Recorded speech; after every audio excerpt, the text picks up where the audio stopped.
नमस्कार, मैं हूं प्रदीप कुमार। आप देख रहे हैं पॉलिटिकल आइडिया। पॉलिटिकल आइडिया के आज के इस अंक में आप सभी दर्शकों का बहुत बहुत स्वागत है। मित्रों, बिहार में विधानसभा चुनाव चल रहा है और इस विधानसभा चुनाव में मुख्य मुकाबला एनडीए और महागठबंधन के बीच है। एक तरफ एनडीए जहां पूरी तरीके से संगठित है, कंपोज्ड है, विवाद था उनके अंदर भी, लेकिन सब ने अपने विवाद को किनारे करके अब संगठित भूमिका में है। लेकिन वही महागठबंधन टूट चुका है। महागठबंधन बिहार में टूट चुका है। आपको अगर नहीं दिख रहा है तो मैं दिखा रहा हूं कैसे टूट चुका है। केवल कहने के लिए महागठबंधन बचा है। मित्रों, गठबंधन का मतलब क्या होता है? गठबंधन का मतलब होता है कम से कम विश्वास नहीं हो। अगर विश्वास नहीं हो तो इंटरेस्ट, कॉमन इंटरेस्ट के लिए कुछ लोग एक साथ आते हैं। यह होता है महागठबंधन। गठबंधन दो व्यक्ति के बीच, और महागठबंधन जब दो से अधिक लोग या पार्टी रहेंगे तो महागठबंधन नाम दिया गया इसको। यही है ना। तो समान हित के लिए, समान मुद्दों पर जब कुछ पार्टियां इकट्ठा होती है तो फिर उसे कहा जाता है महागठबंधन। ठीक है। अब जो परिस्थिति बनी है महागठबंधन के अंदर, आप अनुमान लगाइए कि क्या ये गठबंधन है, महागठबंधन है? अब तक न सीटों की संख्या की घोषणा हुई कि कौन सी पार्टी कितनी सीटें लड़ेगी। एक दूसरा, किसी से अब कोई बातचीत भी नहीं हो रही है, कोई कम्युनिकेशन नहीं है। सब पार्टियां अपनी डफली, अपना राग अलाप रहे हैं। एक ही विधानसभा सीट पर गठबंधन के दो दल अपना उम्मीदवार दे रहे हैं। उस उम्मीदवार का नामांकन, दूसरे उम्मीदवार का नामांकन वापस कौन कराएगा, इसकी अभी तक कोई चिंता नहीं हो रही है। अब ऐसी परिस्थिति में आप बताइए कि यह गठबंधन है?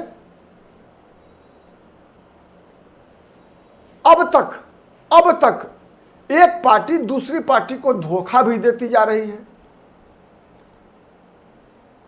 तो आप कैसे कह सकते हैं कि यह गठबंधन बचा हुआ है?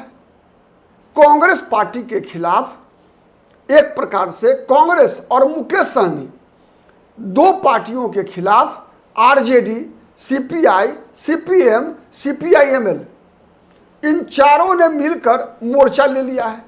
इन चारों के निशाने पर कौन है? दो पार्टी है, कांग्रेस और मुकेश सहनी। उन चारों में कोई दिक्कत नहीं है, केवल एक सीट पर विवाद है, घोसी में। ठीक है, जहां पर आरजेडी भी लड़ना चाहती है और वहां से सीपीआईएमएल के सिटिंग एमएलए हैं। सीपीआईएमएल को भी सिंबल मिल चुका है और आरजेडी भी वहां लड़ना चाहती है। राहुल शर्मा आरजेडी में प्रवेश किए हैं, पहले जदयू में थे, पूर्व मंत्री रहे, जगदीश शर्मा के पुत्र हैं। और वो सीट ऐसी है जहां सीपीआईएमएल के सिटिंग एमएलए हैं, वहां घोसी में रामबली सिंह यादव। ठीक है, उस पर विवाद है तो वहां तो चलिए वो एक सीट मान लीजिए फट जा सकता है। लेकिन इसके अलावे अधिकतर विधानसभा क्षेत्रों में आप देखिए विवाद के केंद्र में कांग्रेस और मुकेश सहनी पर ही तिरछी नजर इनायत है। नजरे इनायत जिसे हम कहते हैं ना, तिरछी नजर से इनायत है केवल कांग्रेस और मुकेश सहनी की सीटों पर। एक सीट ऐसी है मित्रों, आपकी जानकारी के लिए बताऊं, आलमनगर, जहां पर एक ही उम्मीदवार ने दो सिंबल जमा कर दिया है। आरजेडी का भी सिंबल जमा कर दिया लालटेन वाला, और नाव छाप का भी जमा कर दिया है मुकेश सहनी वाला। तो अब आलमनगर में किसके उम्मीदवार होंगे, ये एक सवाल है। अब कल गौराबोराम में क्या हुआ देखा आपने? 2:45 बजे तक महागठबंधन में हर घटक को पता था कि मुकेश सहनी चुनाव लड़ेंगे। 3 बजे मुकेश सहनी ने हंगामा कर दिया, भाई को अंत में नॉमिनेशन करवा दिया। ठीक है, और आरजेडी के भी कैंडिडेट वहां से अफजल अली खान। अब चर्चा ऐसी है कि अफजल अली खान को कहा गया है नामांकन वापस ले लीजिए, लेकिन अफजल अली खान नामांकन वापस लेने को तैयार नहीं है। इसका मतलब क्या है? इसका मतलब यह भी हो सकता है कि यह केवल दिखावा हो, जो उनको कहा जाए कि नामांकन वापस ले लीजिए। लोग चाहते होंगे महागठबंधन के अंदर ही कि वीआईपी के संतोष सहनी चुनाव नहीं जीत सके, अफजल अली खान जीत कर आए, निर्दलीय जीत कर आएंगे तो कहां जाएंगे वो? बीजेपी के साथ तो जाएंगे नहीं, जाएंगे कहां? बात समझ रहे हैं? हाँ, उसके अलावा वो सीटें वीआईपी को नहीं मिली। जो सीट वीआईपी लड़ना चाहती थी बख्तियारपुर, जो सिमरी बख्तियारपुर है, लड़ना चाहती थी वीआईपी, नहीं दिया गया। वहां से कुछ वोट से, मात्र 2000 वोट से लगभग मुकेश सहनी हारे थे पिछले चुनाव में, ठीक है। वो सीटें नहीं मिली मुकेश सहनी को, ठीक। कई ऐसी सीटें हैं जो मुकेश सहनी चाहते थे, उनको नहीं मिला। तो अब मुकेश सहनी करेंगे क्या भाई, ठीक है। मुकेश सहनी जहां जहां से साहेबगंज, जिस विधानसभा सीट से वो लड़े थे, पिछली बार जीते भी थे, वो साहेबगंज उनको नहीं मिल रहा है, नहीं मिला। अब मतलब और राजू सिंह को चुनौती दे चुके थे वहां से। तो अब बताइए कि इस स्थिति में महागठबंधन है। कांग्रेस पार्टी की स्थिति देखिए, ठीक है। महिषी से लड़ना चाहती थी वीआईपी, नहीं मिला टिकट, ठीक, सीट वो। अब आइए आप कांग्रेस के साथ है वैशाली विधानसभा सीट।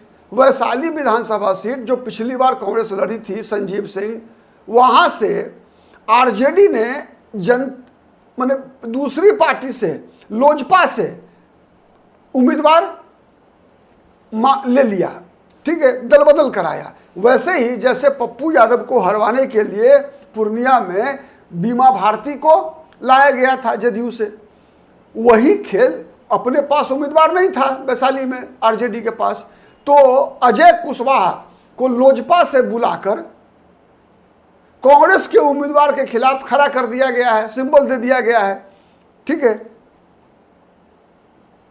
अनुमान लगाइए, बछवाड़ा में कांग्रेस के खिलाफ सीपीआई, कांग्रेस और सीपीआई दोनों लड़ रही है वहां पर, ठीक है। झंझारपुर सीपीआई ने भी नॉमिनेशन किया है, वीआईपी ने भी नॉमिनेशन किया है। अब बताइए क्या होगा वहां, बिंदु गुलाब यादव और प्रोफेसर माने रामनारायण यादव, बिंदु गुलाब यादव और रामनारायण यादव दोनों के बीच मुकाबला, सीपीआई के भी उम्मीदवार और वहां से जो है वीआईपी के भी उम्मीदवार कहलगांव में। अब देखिए कांग्रेस पार्टी के प्रवीण कुशवाहा बहुत लंबे समय से पुराने कार्यकर्ता हैं, पटना पश्चिम से पिछली बार चुनाव उनको फंसा दिया गया था, ठीक है। लड़ गए थे, 10,000 वोट से हारे थे नंद किशोर यादव जैसे बड़े नेता से, ठीक है। इस बार वहां पर उनके खिलाफ क्या किया गया, प्रवीण कुशवाहा के खिलाफ वहां झारखंड सरकार में मंत्री आरजेडी के संजय यादव, उनके पुत्र को कहलगांव में लाकर आरजेडी ने नामांकन करा दिया। समझ रहे, खेला देखिए कहां कहां है, ठीक है। जाले में क्या हुआ, चलिए जाले में थोड़ी सी इज्जत बच गई वहां पर, लेकिन कांग्रेस पार्टी के मनमाफिक उम्मीदवार को टिकट नहीं मिला।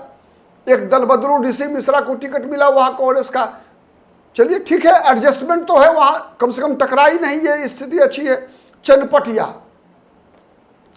चनपटिया में भी खेला कर रही है आरजेडी, कांग्रेस की सीट और उस पर जो है आरजेडी ने भी सिंबल दे दिया है। घोसी मैंने बताया, वारसिलीगंज कांग्रेस पार्टी के सतीश कुमार वहां से नॉमिनेशन कर चुके हैं, ठीक है।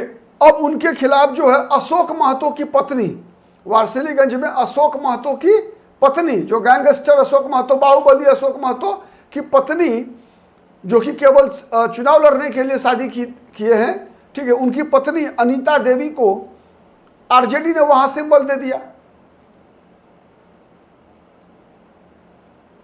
अब बताइए, अब आप क्या कहते हैं कि यह महागठबंधन बचा हुआ है, केवल कागज पर है? एक तरफ देख लीजिए बीजेपी वालों को, एनडीए वालों को,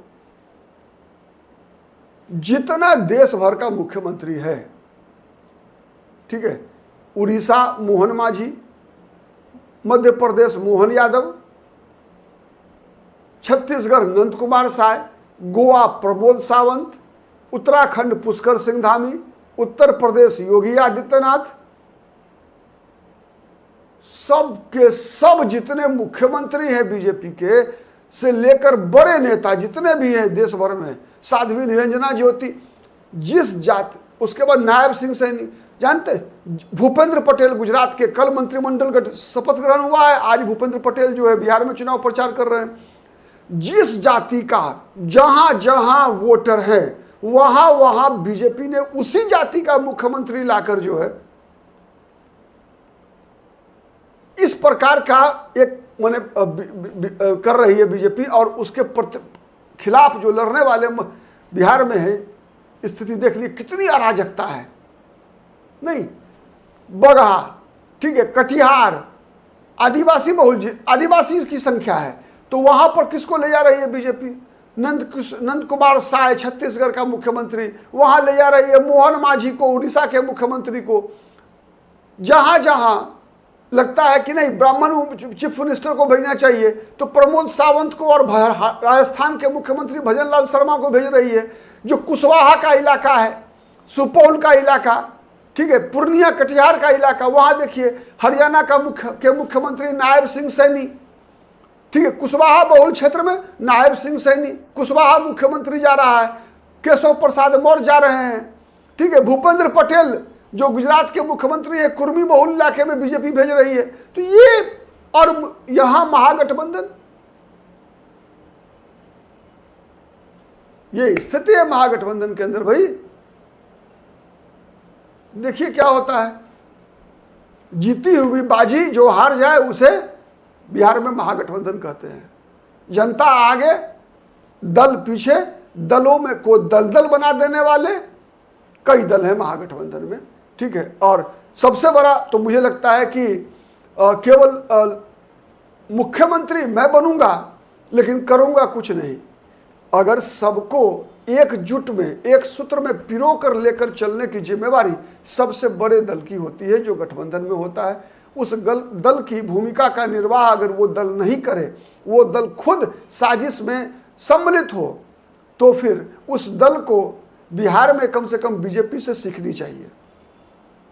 किस प्रकार से बीजेपी ने एनडीए को एक सूत्र में पिरोया है। जो चिराग पासवान, नीतीश कुमार एक साथ नहीं बैठ सकते, जो जीतन राम मांझी, चिराग पासवान एक साथ नहीं बैठ सकते, सबके साथ लेकर किस तरह से मतभेदों को ढक कर, मैं ये नहीं कहता कि मतभेद खत्म हो जाता है, नहीं होता है, लेकिन मतभेद को ढक कर एक माने कॉमन चेहरा लेकर जाना चुनाव में, तो ये बहुत बड़ी उपलब्धि है एनडीए की। उससे सीखना चाहिए था महागठबंधन को। देखिए चुनाव परिणाम पर क्या असर होता है। बने रहिए पॉलिटिकल आइडिया के साथ, हर खबर का विश्लेषण लेकर आपके साथ आने का वादा है। नमस्कार।